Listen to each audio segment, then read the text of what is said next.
Na-guide naman ng mga professors. Sobrang parang ang daming delays. Na-expect ko parang mga 12 pa lang or 12:30 lalabas na. Pero at least, sabi nga ni Justice Lopez, parang worth the wait yung mga delays. Kasi worth it yung makita yung pangalan mo sa screen.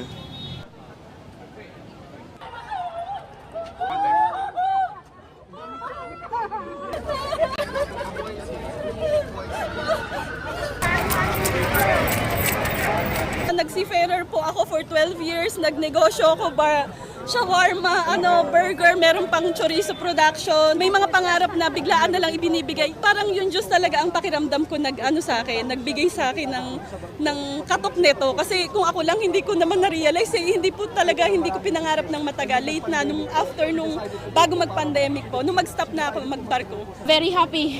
I got my dream of becoming a lawyer.